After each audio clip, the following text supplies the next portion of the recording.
in color. The continuing story of Peyton Place.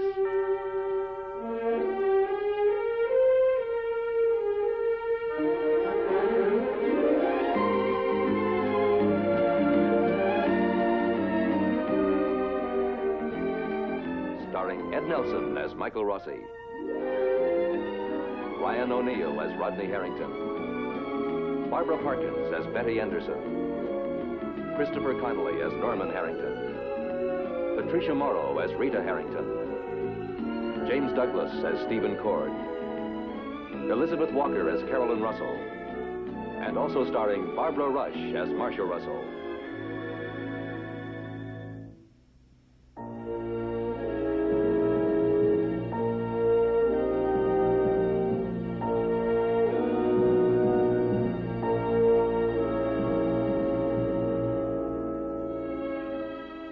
Stephen Cord has been on a long drive, a drive to Boston and back, and a thought is forming in his mind.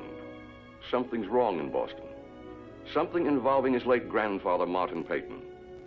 Something that'll affect him deeply and overwhelm countless people in the town.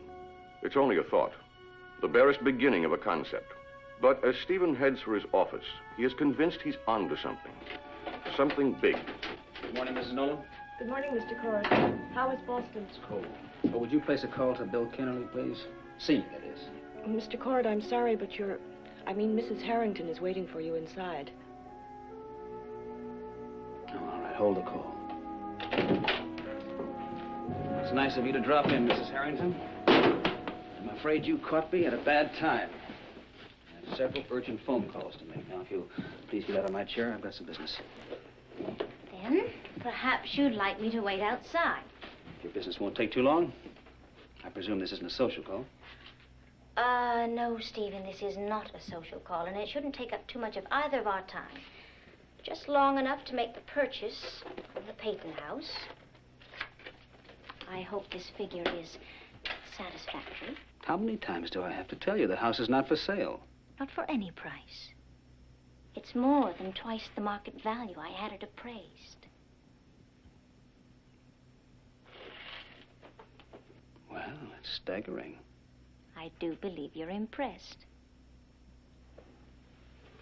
I assume the bank advanced you the money on the basis of your inheritance? Mr. Tomlinson was very cooperative.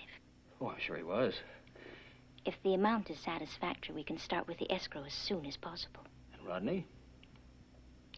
Was he delighted by the arrangement? I thought we were discussing the purchase of the house. Oh, yes. The house. You know, you really had me fooled about that house, Betty. For a while, I thought your compulsion to take possession was genuine. That check should convince you. Oh, it's convincing, all right. Yeah, this is most convincing. Too convincing, as a matter of fact. What do you mean? You're not that anxious to buy the house. You're using this as a means for paying me off. That's what this is, isn't it? A payoff. Call it whatever you like. That's my offer. Because of it, isn't it? I'm a little concerned about you, Betty, about your business acumen.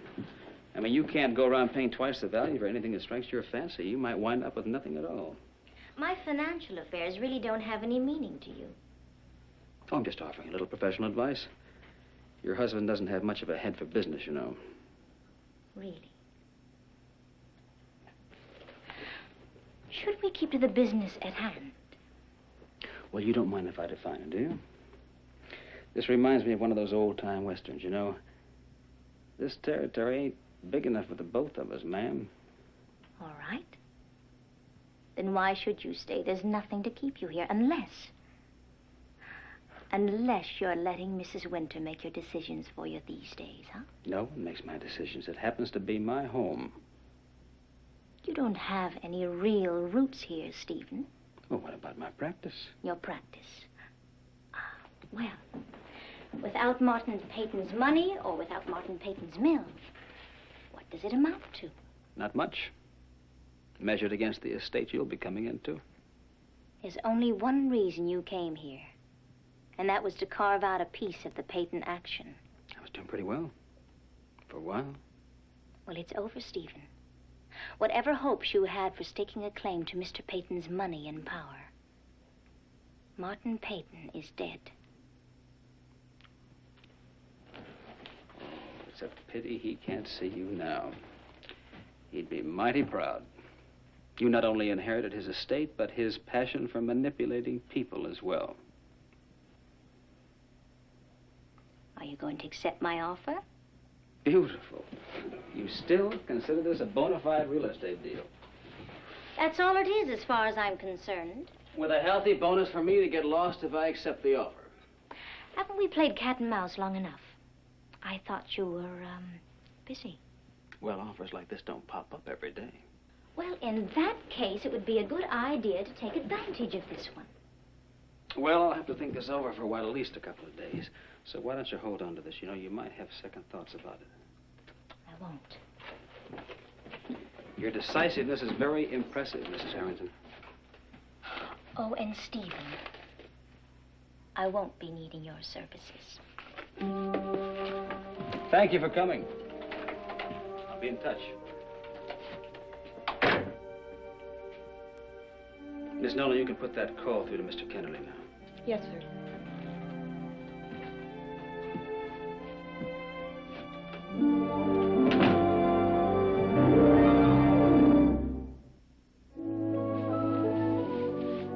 Young lady, you tell that Mr. Carson of yours when he gets back in town that I said his prices are sky high for apples. Why, it's highway robbery. These apples aren't fit to eat anymore anyway. He's got to get rid of them in about a week. But somebody could cut out the rotten spots and use them for making pies. You tell him I might take some of them off his hands if he'll give me a decent price for them. Yes, ma'am. I'll tell him what you said. I never had to pay for apples in my whole life before anyway. I just went out and picked all of them I wanted, right in my own backyard. Really? Mm-hmm. Well, I guess you might as well add this stuff up. Okay. See what it comes to. Are you just moving in someplace? That's right. Do you have a large family? No, just me. Hi, Rita. Are you going to move in behind the wharf? I've got a brother-in-law who lives back there. Oh? Young lady. No? Yeah, excuse me, ma'am, but I'm on my lunch hour and I haven't got much time. I'd like to have a few words with the young lady in private, in the back. Alone? Well, yes, ma'am. You see, it's about a very important business matter. Mr. Carson and I were supposed to close it this afternoon about some used motorcycle parts. Young man, you'll do nothing of the sort. You and your motorcycle parts will just have to wait. This young lady is totaling up my order. I'm afraid she's right, sir. This customer was ahead of you. You'll just have to wait your turn. That comes to $7.98. Oh, that's right. Just a minute. Oh, Here, allow me. Please, quit acting like the world was coming to an end tomorrow morning. Gracious. Here we are. Thank you. If you'd like me to, I'll take this out to your car for you. I wouldn't have a car if you gave it to me. What? I use a fine, sturdy bicycle in the good weather and a pair of God-given feet with rubbers on them in the bad. Oh. How do you tote this home? Thank you. What's wrong with the grocery cart that's waiting outside the front door? Nothing. Nothing at all. With a grocery cart, you get a lot of good, healthy exercise. And you don't have to pay for gasoline. Yeah, well, A lot of people would be a lot better off if they'd get a lot of good, healthy exercise and stop worrying about the world coming to an end tomorrow morning. you're right. You're absolutely right. I'll help you with this.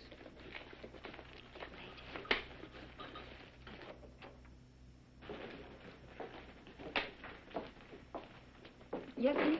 That young man, there's something very suspicious about him. There is? Oh, yes. If I were you, I wouldn't let him get me back there. Because he's not going to talk to you about any used motorcycle parts. He's not? No, sir. He's got something else on his mind. What do you suppose it is? I've seen his kind lots of times. He's probably got a bottle or something in that jacket of his. So if he offers you a drink, don't you accept it. No, I won't. Look, I'll just tell him that I don't drink, and he'll have to come back tomorrow if he wants to see Mr. Carson about those used motorcycle parts. That's what I'll do. You tell him that. I will. Everything's ready to roll. Just remember what I said, young lady. Yes, ma'am. Have a nice walk. She walks like a trooper. Come here. I gotta talk to you. I've been going out of my mind thinking about you over there in that bike shop. Really? Yeah, I come rushing over here to see you, and some customers taking up all your time and attention. Look, I thought we settled our little disagreement about Rod and Betty's problem. We have, as far as I'm concerned. Then why are you still treating me like we're on the outs? I'm an old married man. Head of the family, breadwinner, whatever you want to call it, but I can't keep my mind on my work when I'm still sleeping on the couch and making my own meals. I'm sorry. Please be patient. It's just taking me a few days to unwind. Well, you're gonna have to try a little harder. I will.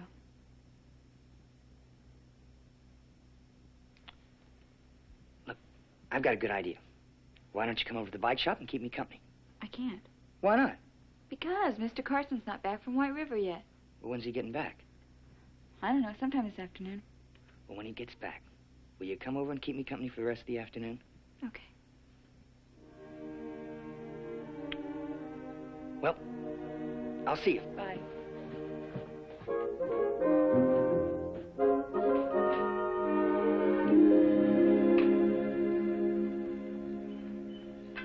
A couple of more times and we'll call it quits. Why quit now?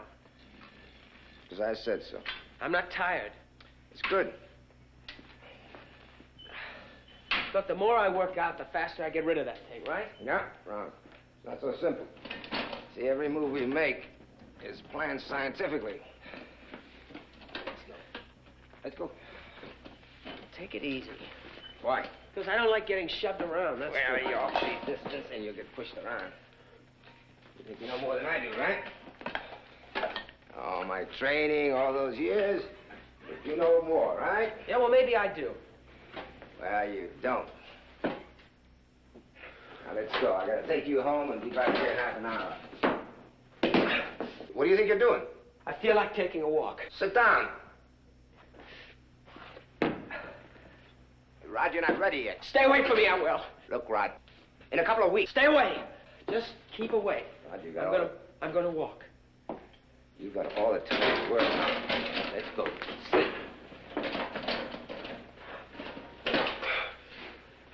Now, how do you feel? I feel great. You feel great, huh? Yeah. You could have blown everything. You know? You could kill yourself trying something like that. You want to break your neck again? You're not ready to walk. When you're ready to walk, I'll tell you. That's what I'm here for. What's the problem?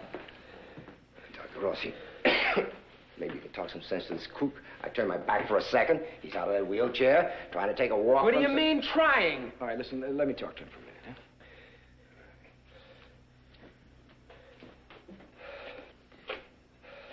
Well, listen, he's right, you know. You took a foolish risk. Yeah, but I walked. Yeah. And it could be a walk that sets you back for the rest of your life. Don't you understand a fall right now or a blow could cause some permanent damage to your spinal cord? I mean, don't you understand you may not walk again? I'm sorry, Mike, but I can't help feeling great about this.